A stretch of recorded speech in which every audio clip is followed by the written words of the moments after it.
lừa lăng thôi lừa mình tách tới rồi tại khang nút tới này cho Erin nơi nè mẹ lín ban nom niêng tập bận tốc bị nứt sọc phiệp bạt hai chá quát để dây tha niêng ai đặc biệt chừng người chlóng tập trâu tập bị nứt ai chá សន្តាគារយើងមានការគ្រប់គ្រងតឹងរឹងណាស់សូម្បីតែមកសម្ភាសក៏ត្រូវដាក់លិខិតពិនិត្យសុខភាពដែរតើនាងពិតជាឈឺឬមានអ្នកណាចង់ធ្វើបាបនាងឲ្យអស់កម្លាំងចិត្តទៅខ្ញុំសង្ស័យថានាងលួចលក់ខ្លួននៅក្នុងសន្តាគារនេះពិនិត្យនាងឲ្យបានល្អមើលថាតើនាងមានមេរោគឬជំងឺឆ្លងអីខ្លះអាយុទើបតែ18ឆ្នាំសោះមកពិនិត្យរកជំងឺឆ្លងបាត់ទៅហើយជីវិតឯកជនពិតជាមិនធម្មតាមែនខ្ញុំគ្មានជំងឺអ្វីទាំងអស់នៅតែហ៊ានរឹងតឹងទៀតចូលជំងឺឬអត់មិនមែននៅលើនាងជាអ្នកសម្ដេចនោះទេ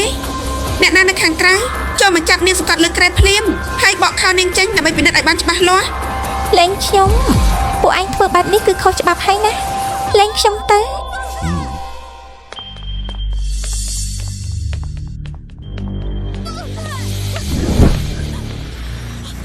មីស្រីថោកទៀតនាងហ៊ានវាយខ្ញុំផងហ៎នៅធ្លាធ្វើអីទៀតបញ្ញាបកខោនាងចេញភ្លាមទៅរួចពិនិត្យមើលឲ្យច្បាស់លាស់មើលកុំប៉ះខ្ញុំកុំមកពាក់ព័ន្ធនឹងខ្ញុំចេញទៅឲ្យឆ្ងាយទៅ